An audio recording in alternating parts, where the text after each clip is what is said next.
Dieu est là, oui, Dieu est là, Dieu est là, oui, Dieu est là, Dieu est là, oh Dieu est béni, Dieu est là.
Voilà, frères et sœurs en Christ, bonsoir.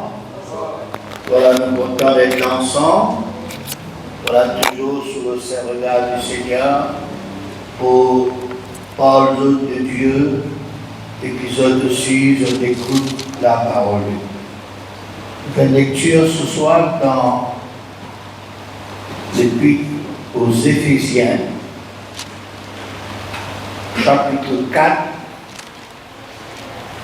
le verset 7.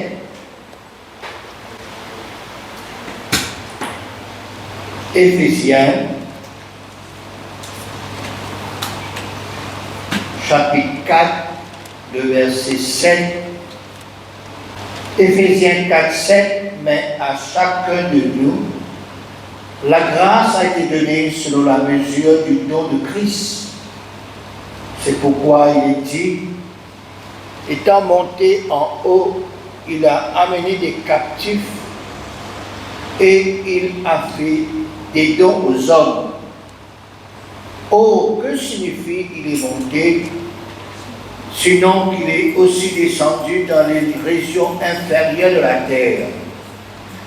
Celui qui est descendu, c'est le même qui est monté au-dessus de tous les cieux, afin de remplir toutes choses.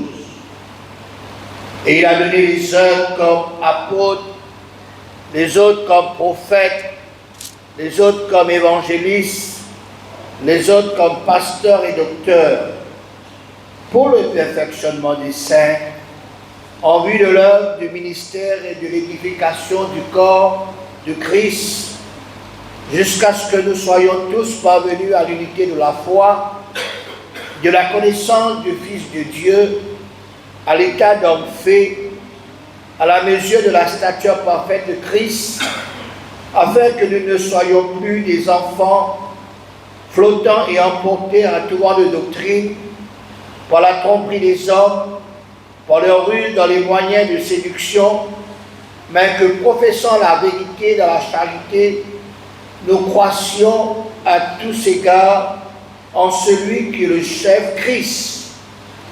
C'est de lui, et grâce à tous les liens de son assistance, que tout le corps, bien coordonné et formant un solide assemblage, tire son accroissement selon la force qui convient à chacune de ses parties et s'édifie lui-même dans la charité. Amen. Amen. Nous faisons déjà citer ça verset dans 1 Corinthiens chapitre 12, versets 4 à 6. J'ai déjà lu, quand écrire ces paroles, et la diversité de dons, mais le même esprit. Diversité de ministères, mais le même Seigneur. Diversité d'opérations, mais le même Dieu qui opère tout en tous. Ce verset, frères et sœurs, démontrez-nous que les dons spirituels, les ministères et les opérations sont différents. Et que ces dons, ces ministères et ces opérations lui viennent de Dieu, de Jésus et du Saint-Esprit. Car ce verset mentionne la Trinité, c'est-à-dire diversité de dons, mais le même esprit, diversité de ministère, mais le même Seigneur, diversité d'opération, mais le même Dieu. Esprit, Seigneur, Dieu, avec c'est Dieu, c'est Jésus, c'est le Saint-Esprit. Nous finissons déjà regarder en détail les divers dons spirituels en 11 sessions. L'introduction, 9 dons, plus la conclusion et résumé. Nous arrivons à la fin de ce mini-étude sur les dons spirituels par la grâce de Dieu. Et cet après-midi, nous commençons une autre session, encore des mini-études, sur les divers ministères que la Bible lui tient nous, lui parle nous, lui enseigne nous. Il prend 5 sessions, l'introduction, 5 ministères, plus Dieu voulant, voilà la conclusion et la récapitulation. Et moi, je trouve ces sujets très essentiels, très importants, très utiles, très efficaces, pour que nous puissions parler sur ces différents ministères, comme ça va ministère là sorti, qui était un ministère, cette signification, notre définition, notre explication, notre utilité, surtout dans l'époque qui nous peut vivre c'est à l'époque qu'appelle les derniers temps. Nous finissons déjà de dire, nous finissons de lire ces versets du jour, que les ministères sont des dons donnés par Dieu. Verset 8, deuxième partie, il a fait don aux hommes. Verset 11, et il a donné. Le mot donner, c'est divine du mot don. Ce qui explique clairement et nettement que c'est Dieu qui est le donateur. Dieu fait don. Dieu donne gratuitement, généreusement, par amour. Ce ministère est aussi clairement écrit noir sur blanc. Les autres disent aussi en noir, mais en blanc sur noir, ceux qui utilisent le téléphone ou bien d'autres tablettes. Le verset 11 dit à nous, il a donné les uns comme apôtres, les autres comme prophètes, les autres comme évangélistes, les autres comme pasteurs et docteurs. Seulement 5 ministères. Apôtres, évangélistes, prophètes, pasteurs et docteurs. Que veut dire maintenant les ministères selon la Bible? Ne parlons pas du ministère du gouvernement, mais nous parlons du ministère biblique. Un ministère selon la Bible, c'est un service divinement appelé par Dieu, destiné pour servir l'Église et la mission chrétienne. Et les autres là pour édifier le corps de Christ. C'est Dieu, frères et sœurs, qui choisit. C'est Dieu qui établit. C'est Dieu qui suscite ces hommes. Il parle nous des hommes là, hein? Faire bien attention. C'est Dieu qui établit, qui choisit, qui suscite des hommes et pour être appelé un ministère biblique. Ce sont les serviteurs de Dieu qui sont appelés au service de Dieu et au service des hommes. Ces ministères de Dieu ou ces ministres de Dieu doivent recevoir de la part de Dieu comme autorité spirituelle dans l'Église, dans le corps de Christ. Connaît Dieu, lui, c'est l'autorité suprême et Dieu lui place aussi 20 personnes dans chaque pays par l'autorité supérieure, par le président, par le premier ministre, les rois, sénateurs. C'est Dieu qui place ces autorités supérieures dans un pays, dans le monde en entier.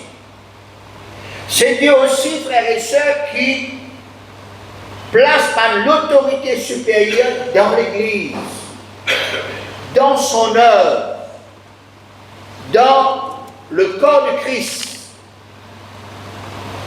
C'est Dieu qui qualifie ces hommes pour ministrer, pour servir au service de Dieu et de l'Église. Et c'est toujours Dieu qui a droit pour utiliser ces hommes de Dieu, conseils autres, éduques autres, formes autres, enseignent autres, instruire autres, qualifier autres et même corriger autres. Ces hommes qui ont un ou plusieurs ministères. Nous citons dans les Actes des Apôtres, chapitre 13, versets 1er à 5, je ne suis pas regarder chez eux, car on comprend comment les choses y passaient dans le processus d'élever d'établir, de susciter des hommes au ministère. Moliali, ce passage, il y avait dans l'église d'Antioche des prophètes et des docteurs. Barnabas, Siméon, appelé Niger, Lysius de Cyrène, Manahen, qui avait été élevé avec Hérode le tétrarque et Saul.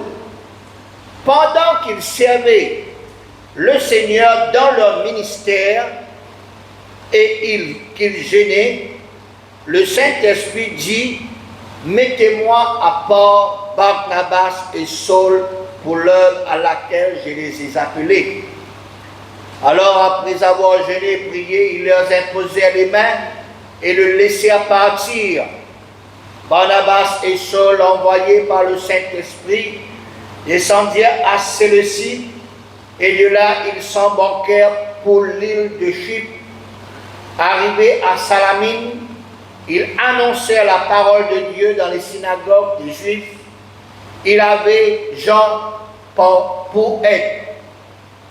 Fin de citation.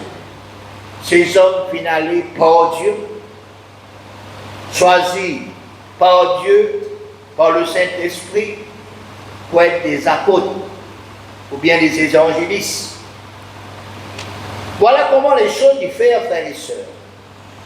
Ce n'est pas à cause il y a un petit copain à moi, ou bien il y a une petite famille, ou bien il y a un grand sponsor, un grand donateur de finances pour l'Église, qui nomme comme un homme de ministère. Non. Non plus, c'est une autoproclamation d'être apôtre ou prophète ou évangéliste ou pasteur ou docteur. Non. Cela n'est pas vigne de l'homme, c'est pas les vignes du sang, ni de la volonté de l'homme, mais les vignes de la volonté de Dieu. Cela vient de Dieu, cela vient d'en haut, cela c'est divin. Ce n'est pas par ambition ni par prétention que quelqu'un l'élevé automatiquement, frères et sœurs, pour être apôtre, pour être évangéliste, pour être pasteur, pour être prophète, pour être docteur. Non. C'est une affaire très sérieuse. C'est une affaire spirituelle. C'est une affaire de Dieu. Nous regardons maintenant pour quelle utilité, quel est le but d'être nommé apôtre, prophète, évangéliste, pasteur et docteur. Dans la Bible, versets 12 à 16, il dit pour le perfectionnement des saints, en vue de l'œuvre du ministère et de l'édification du corps de Christ, jusqu'à ce que nous soyons tous parvenus à l'unité de la foi et de la connaissance du Fils de Dieu, à l'état d'homme fait, à la mesure de la stature parfaite de Christ, afin que nous ne soyons plus des enfants flottants et emportant à tout vent de doctrine par la tromperie des hommes, par leur rue dans les moyens de séduction, mais que professant la vérité dans la charité, nous croissions à tous égards en celui qui est le chef Christ. C'est de lui, et grâce à tous les liens de son assistance, que tout le corps, bien coordonné et formant un solide assemblage, tire son accroissement selon la force qui convient à chacune de ses parties et s'édifie lui-même dans la charité. Fin de citation. Voilà toute une série de travail que les hommes ayant des ministères ont besoin de faire, ordonnés par Dieu lui-même, pour son Église, pour son corps, et ainsi pour ceux qui croient en Jésus plus tard. Nous analysons ces travaux, ses objectifs, ses buts, ce que Dieu voulait, ce que Dieu désire, ce que Dieu lui exigeait. Premièrement, verset 12, c'est pour le perfectionnement des saints en vue de l'œuvre du ministère et de l'édification du corps de Christ. Les saints, ce sont ceux qui finissent sanctifiés par le sang de Jésus, purifiés, mais à part. Les saints, ce sont les chrétiens. Maintenant, le perfectionnement des saints, ces saints, ceux qui finissent sanctifiés par le sang de Jésus, eux arrivent à la perfection. Eux arrivent à être parfaits. Nous, sur le chemin de la perfection, même qui n'ont pas encore arrivé à l'état de perfection, à être parfaits, mais nous, sur le chemin de la perfection, et pour but, pour l'objectif, nous arrivons à la perfection. Nous sommes parfaits. Et cela est possible grâce à Dieu et aussi bien grâce à ces hommes qui sont des dons à l'Église, des ministères de la part de Dieu. Ces hommes, frères et sœurs, qui ont le ministère de travail, de prendre patience en tout temps, je connais, je là, pour qu'ils soient chrétiens, je suis capable d'être parfait, arrive à la perfection, en vue de l'œuvre du ministère et de l'édification du corps de Christ. L'édification, c'est édifier, construire, bâtir, rendre solide, rendre inébranlable dans leur foi en Dieu, dans le caractère et dans la maturité spirituelle et chrétienne. Deuxièmement, verset 13, jusqu'à ce que nous soyons tous parvenus à l'unité de la foi et de la connaissance du Fils de Dieu. Ces hommes menant des ministères ont à la fois la patience, la persévérance dans le travail de ministère pour les chrétiens qui peuvent arriver, même des fois ils l'ont pour arriver, pour parvenir à l'unité de la foi et de la connaissance du Fils de Dieu qui est Jésus-Christ. Ceux qui ont un ministère ont la patience, ceux qui ont un ministère ont quand même répéter les mêmes choses pour qu'un jour soient capables tous parvenir à l'unité de la foi et de la connaissance du Fils de Dieu, de Dieu Jésus. Nous nous explique cela, qu'était l'unité de la foi et qu'était la bonne connaissance du Fils de Dieu. Me dire que si un journaliste il rentre dans une réunion semblable, il interviewe ça c'est là, il dit comme ça, mais quand toute la foi était, ou bien qui fait un paiement avec des seigneurs, qui ont gagné, qui l'avantage, c'est là pour répondre. Si le journaliste dit ça l'autre frère là, il pose les mêmes questions. Il peut répondre. Le journaliste, si un de mes musiciens pose les mêmes questions, je peux répondre.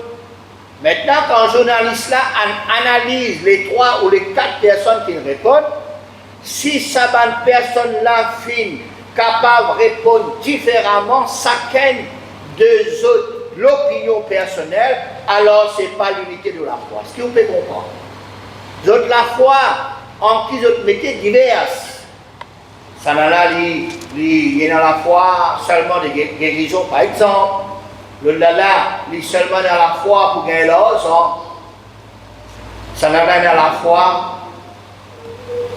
Mais si le journaliste il pose les mêmes questions à 5, à 10, à 15 personnes dans une réunion et que tous ont la même réponse, moi dans la foi en Dieu, moi dans la foi dans les promesses du Seigneur, moi dans la foi même moi pas pour gagner, moi attendre, moi espérer, moi dans la patience, moi dans la persévérance, et si tout répond les mêmes questions, veut dire qu'il y a l'unité de la foi parmi le peuple. Autre question, je n'ai qu'à poser, mais qui était Jésus? Qui te le comprend par Jésus? Si tous les 5 ou 10 personnes répondent d'après ce qu'ils ont fait d'entendre, d'après l'enseignement, ou bien d'après ce qui celui qui a un ministère qui nous parle, parce que chaque fois nous parler, qui fait à nous parle Jésus premièrement, et deuxièmement nous parle pour qu'ils aient de la bonne connaissance de Jésus-Christ. Ah, c'est là quand autres répondent, ah ben quand autres tout répondent la même réponse, ah ben là il y a l'unité non seulement de la foi, mais il y a l'unité dans la bonne connaissance de Jésus. C'est pour cela nous dire que tout le monde dans le corps de Christ, toute l'Église besoin d'une même et une seule la foi, l'unité de la foi. Nous la foi besoin pas partager, pas différent, pas passer à côté, ou bien nous la foi est fausse. Non. Et ainsi pour la bonne connaissance en ce qui concerne Jésus. Et puis, troisième raison, d'après le verset 13, deuxième partie, les chrétiens, besoin à un moment donné, arrivent à l'état d'homme fait. C'est-à-dire, arrivent à la maturité. Ils passent de l'enfance au stade d'adolescent et au stade d'adulte. Il arrive à la mesure de la stature parfaite de Christ. Il est comme à Christ. C'est pour cela que nous chrétiens. Le mot chrétien veut dire comme Christ. Nous chrétiens, nous comme Christ. Nos besoins arrivent à la mesure de la stature parfaite de Christ. Quand du monde trouve nous, besoin trouve Christ en nous. Quand du monde nous parler, nous besoin parler de Christ, de Jésus. Nous et Jésus besoin ressembler, pas physiquement, mais spirituellement, au niveau caractère, au niveau sentiment, au niveau comportement. Le besoin arrive à la maturité chrétienne. Et quatrièmement, verset 14, afin qu'ils ne les plus être des enfants qui flottant et emportant à tout vent de doctrine, par la tromperie des hommes, par leur ruse dans les moyens de séduction. Que les enfants croient en tout, hein? Nous tous nos petits enfants. Bien nos histoires volumineuses, nous croyons. Quand nous venons grands, raconte nos histoires volumineuses, nous pourquoi ou bien nous pas pourquoi. Si nous pourquoi, veut dire nous qu'aux enfants. Mais si nous n'arrivons pas, veut dire nous n'sommes plus enfants, nous passons au stade adulte. C'est ça qui veut dire besoin qu'il nous n'ait plus des enfants qui flottant, qui emportant à tout vent de doctrine, à tout vent d'enseignement. C'est pour cela les hommes possédant des ministères, ils travaillent, ils prient pour que les chrétiens grandissent. Pour que les chrétiens n'aient plus des enfants, ils croient. Hein? Vous n'êtes pas nos enfants qui croient à tout. Croient à tout ce qui dit à nous. Croient à tout ce qui raconte nous. Toutes sortes d'enseignements, toutes sortes de doctrines qui étrangères, qui fausses, qui pénètrent dans la Bible. Le besoin des chrétiens qui font en stade d'adulte pour ne pas laisser flotter, emporté par tout vent de séduction, ou ruse, des mots de Tatiano pour qu'ils nous perdent. C'est pour cela, cette même raison qui nous tire le besoin fidèle de nos assemblées. Et non, il y a ici, elle parle là-bas, tout pareil ça, tout pareil. Mais non, c'est tout pareil, tu prends une selle. Et d'ailleurs, avant, tu as une selle. Maintenant, je t'ai pas appuyé, je te fais, je te ouvert.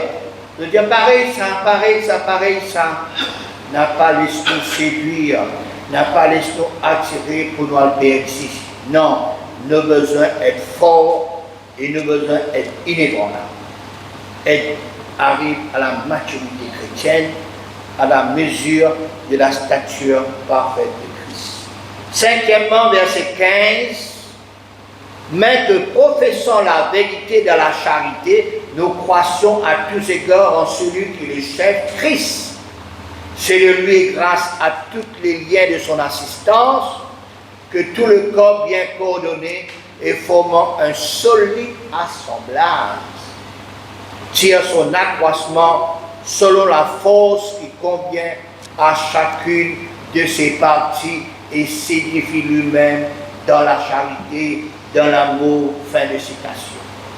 Ces hommes qui ont des ministères, apôtres, prophètes, évangélistes, pasteurs et docteurs, voilà ceux-là pour professer, pour dire, pour publier, pour enseigner la vérité dans la charité, dans l'amour, pour que tous capables de croître, tous développer, tous grandir à tous égards en celui qui est le chef.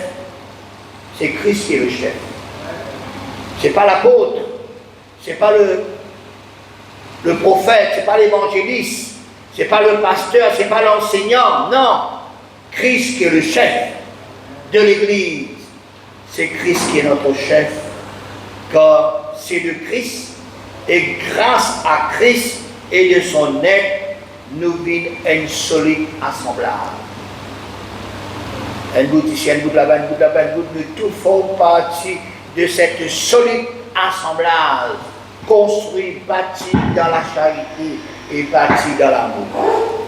Or, ce que nous trouvons, frères et sœurs, c'est un très grand travail. C'est un très gros travail que ces hommes qui n'ont pas de ministère de Guénin. Souvent, nous parlons en détail, en privé, en profondeur. Ça va un travail qui est énorme. Souvent, plus nous critiquons autres, nous faisons un remords, nous juger. Et c'est toujours ceux qui ne pas faire rien. Ceux qui ne sont pas actifs, qui parlent toujours mal, qui parlent injustement, qui critiquent, qui jettent la faute aux serviteurs de Dieu. Peut-être que vous allez un peu fort. Je ne suis pas content de ceux qui ont des ministères, apôtres, prophètes, évangélistes, pasteurs, docteurs. Je ne suis pas content d'eux, mais je ne suis pas content le nom qui vont venir de nous. Le cadeau qui vont venir de nous. Si vous ne pas accepter le ministère de ces hommes, comme on parle de ministère, c'est pas ce qui est un vrai ministère, hein? Parce que tout ce qui est un vrai, il y en a faux. Si nous pas accepter ces ministères, veut dire nous pas accepter les dons qui vont Dieu lui donne à son Église. Si nous refusons ces hommes, veut dire nous refusons ces dons qui vont Dieu lui donne à l'Église. Un dernier verset, Hébreux chapitre 13, verset 17. Hébreux 13, 17. Obéissez à vos conducteurs et ayez pour eux de la déférence. Déférence veut dire être poli, être soumis, respecter eux, car ils veillent sur vos âmes comme devront en rendre compte qu'il en soit ainsi, afin qu'ils le fassent avec joie et non en gémissant, ce qui ne sera d'aucun avantage. Fin de citation. Obéissez à ces hommes de Dieu. Quand on peut obéir à ces hommes de Dieu qui peuvent dire les choses de la Bible, veut dire on peut obéir à Dieu. Si y arrivait qui, celui qui a le ministère, il n'est pas pécose, c'est qu'il a la Bible. Il pécose autre parole. Et là, on ne peut pas obéir. Mais si il peut prêcher, il peut enseigner, il peut annoncer, il peut faire ce qui est exactement Jésus peut faire, vous besoin d'obéir à lui, vous besoin de la politesse, la soumission, le respect, parce qu'ils sont là pour veiller sur l'état de vos âmes. Parce qu'ils ont une bonne responsabilité. Parce qu'il y a un jour, Dieu vous demande compte de ce qui, voilà, sont une faire avec les brebis du Seigneur, avec le peuple de Dieu. Voilà l'introduction en ce qui concerne les ministères. Et Dieu voulant, lundi après lundi, nous regardons en détail ces ministères, apôtres, prophètes, évangélistes, pasteurs, docteurs, qui autres rôles, qui autres travail, qui autres responsabilités. Voilà, ça c'est pour, voilà, les prochaines semaines. Et comment le frère Talala fait faire, et faire prier pour un serviteur de Dieu, de besoin de continuer de prier pour un serviteur de Dieu, prier pour ceux qui ont un ministère, parce que ce sont des dons de Dieu, et puis l'utilité, la raison qui fait abonder et donner, c'est pour l'Église, pour que l'Église y perfectionne, l'Église y avance, l'Église y élève des enfants, l'Église y grandit, l'Église y croît, l'Église y développe, tout cela pour la gloire du Seigneur. Amen. Dieu bénisse autres, Dieu bénisse ces quelques paroles. À nous prier le Seigneur, à nous parler à Dieu ce soir. Alléluia. Merci pour ta sainte et divine parole, Seigneur. Merci parce que ta parole est la vérité, Seigneur. Merci, Seigneur, parce que tu montres nous clairement, Seigneur, ce que, Seigneur, c'est les ministères, Seigneur, qui travaillent, Seigneur, oh Dieu, je t'ai les responsabilités, je t'ai 12 pays, Seigneur, oh Dieu Tout-Puissant. Merci parce que tu as fait don, Seigneur. Merci parce que tu es le grand donateur. Merci, Seigneur, parce qu'il te donné, Seigneur. Merci, Seigneur, parce que, Seigneur, lui te trouve bon, Seigneur. On n'a pas l'église orphelin, Seigneur, ou bien l'église, Seigneur, mon Dieu, il pense côté, à l'autre côté, non, Seigneur, te film donner, Seigneur, pour que l'Église ait avancé, pour que l'Église ait progressé, pour que l'Église aille de l'avant, pour que l'Église, Seigneur, lui arrive à la certaine maturité, Seigneur, pour que l'Église n'ait pas flotté à tout le monde de doctrine, Seigneur, pour que l'Église soit stable, pour que l'Église soit forte, pour que l'Église soit solide, pour que l'Église soit inébranlable, Seigneur. Bénis ces hommes qui te font établir, Seigneur. Bénis ces hommes, Seigneur, qui toi-même te fais choisir, Seigneur, pour qu'ils se apportent ta parole, pour qu'ils se ouvrir, Seigneur, pour Dieu, par l'Église, Seigneur, pour qu'ils soient capables d'évangéliser, pour qu'ils soient dire une chose à l'avenir, Seigneur, pour qu'ils prendre soin de ton peuple, Seigneur, pour qu'ils soient capables d'enseigner le peuple, Seigneur. Bénis ceux qui ont les ministères, Seigneur. Bénis, Seigneur, mon Dieu, ces hommes, Seigneur. Bénis ces bien-aimés, Seigneur. Merci, Jésus. Gloire à ton nom. Gloire à ton nom, Seigneur. Merci, Seigneur. Louez l'Éternel, car il nous a aidés. Il nous a donné Jésus-Christ. Louez Jésus-Christ, car il nous a aimés. Il nous a donné son esprit. Louez Jésus notre Seigneur. Louez Jésus notre Sauveur. Louez Jésus notre Seigneur. Louez Jésus notre Sauveur. Louez l'Éternel, car il nous a aimés. Il nous a donné Jésus-Christ. Louez Jésus-Christ, car il nous a aimés. Il nous a donné son esprit. Louez Jésus notre Seigneur. Louez Jésus notre Sauveur.